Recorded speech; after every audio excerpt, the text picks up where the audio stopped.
Hello, everyone. Thank you so much for joining me in my new message today. And in today's message, I have named it, as you can see by the title, God will meet you wherever you are. Because in today's message, I want to talk about the stories of two people, Hagar and Elijah. And I want to talk about how difficult, and as we can read by the passage, they are going through a very difficult time and they are going through a tough situation in their life. But we can see that even though their situation is very dire and it seems like there's no way out, God is still with them and hearing and answering their prayers. So we can clearly see about God's grace through the lives of both these people. So I want to first focus on the story of Hagar, which is mentioned in Genesis 21 verses 8. But before I talk more about the story, I want to give some context to this. So we can see earlier in Genesis 21 that Sarah finally bore a son to Abraham, and they named him Isaac. But we can see earlier in chapter 16 that Abraham had his firstborn son with Hagar, whom Sarah gave to Abraham to have a son with,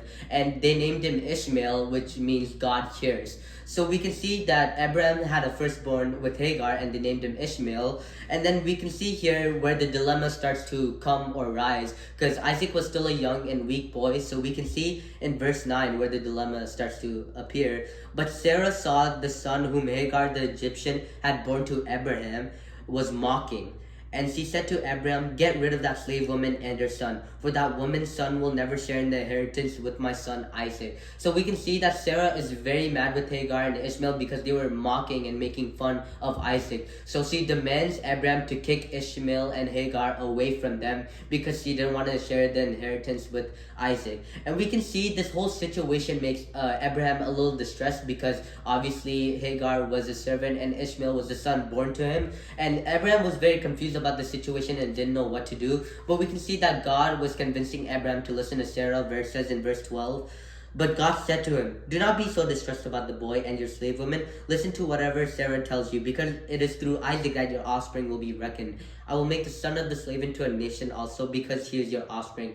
So we can see that God is kind of giving Abraham some convincing that I will still bless Ishmael and you should listen to Sarah. So obviously, with a lot of thought, Abraham makes Ishmael and Hagar go away from them, and he sends them off with the food and a skin of water. And he sent them off, and they went off to the desert of Beersheba. But here's where the problem starts to rise. As they obviously ran out of water and food to eat, they were in the desert, so there's no resources anywhere nearby where they could eat or drink. So that's where the situation starts to rise. And Hagar gets into such a low point in her life that she literally thinks that it is all over and that she is gonna watch her son die. So we can see here in verse 16, 16, it says, "Then she went off and sat down about a bowshot away, for she thought, I cannot watch the boy die. And as she sat there, she began to sob." So we can see Hagar is at her lowest point in her life because she literally thinks her son is going to die of starvation. So she doesn't even want to watch her son die. She sits away from her son.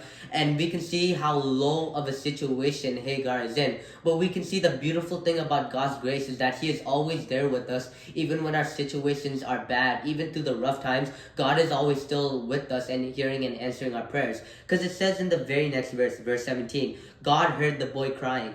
And the angel of God called to Hagar from heaven and said to her, "What is the matter, Hagar? Do not be afraid. God has heard the boy crying as he lies there." And in verse 18, "Lift the boy up and take him by the hand, for I will make him into a great nation." So we can see here God's grace. He's showing His grace to Hagar, and He's saying that I will bless Ishmael and make him into a many great nation. So we can see that God is still always hearing and answering our prayers, even when we're going through situations like this. And He even answers her prayer of helping her boy live from not starving. And it says in verse 19, "Then God opened her eyes, and she saw a well of water. So she went and filled the skin with water and gave the boy a drink." And we can see that's such a beautiful thing. And if we can even know the name, as I explained earlier, Ishmael means God hears.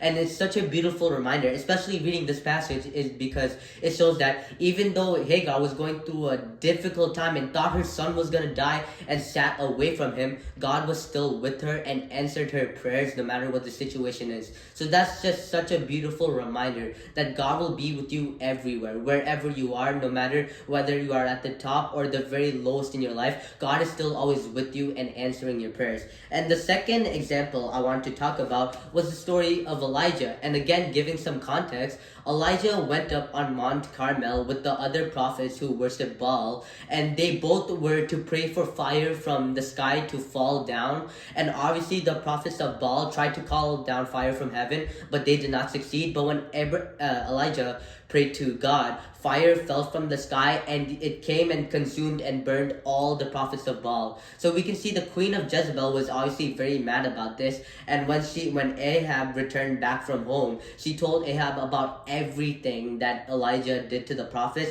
And we can see the dilemma in 1 Kings chapter 19 verses 2, where it says, "So Jezebel sent a messenger to Elijah to say, 'May the gods deal with me, be it ever so severely, but if by this time tomorrow I do not make your life that of one of them.'" So we can see that Queen Jezebel is threatening to kill Elijah by the morning. And Elijah obviously is very scared when he hears this. So in the very next verse, it says, "Elijah was afraid and ran for his life. When he came to Beersheba in Judah, he left his servant there." And in verse 4, it says, "While he himself went a day's journey into the wilderness, he came to a broom bush, sat down under it, and prayed that he might die." So we can see in both these stories, Hagar and Elijah, they were in very tough situations. They were starving and they thought that they were going to die. Hagar thought her son Ishmael was going to die, so he sat away from them. And we can see here Elijah thought he was going to die, and he prays to God.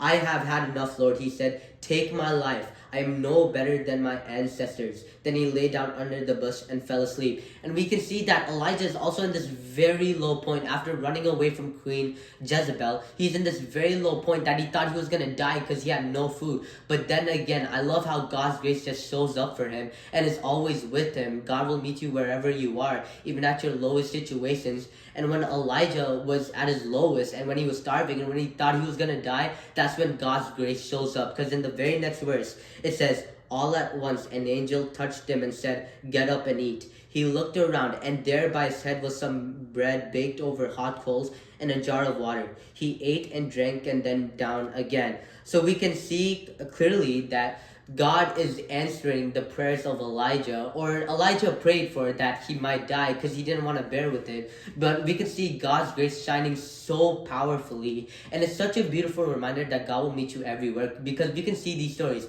Hagar and Elijah, how they were at the very lowest of their lives, but God's grace, he showed them. He was still with them. He didn't just leave them when they were going through these tough times. He was there with them. He answered their prayers, and we can just see God's grace just radiate so brilliantly in these passages. And it really brings me to a reminder that Jesus talked about in Matthew 28:20 when he is talking to his disciples. He makes a very important promise. He says that in verse 20, and teaching them to obey everything I have commanded you. And I really love this promise that Jesus says, because he says, "And surely I am with you always to the very end of the age."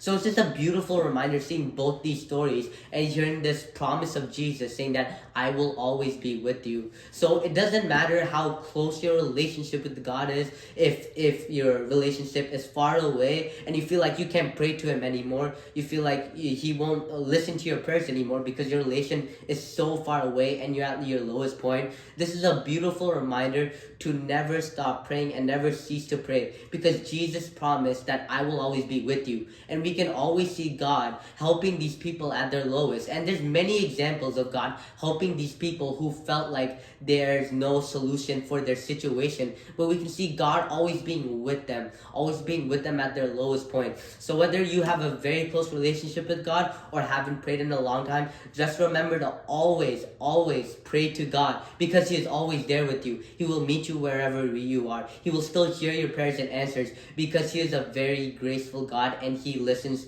to all of the things we say.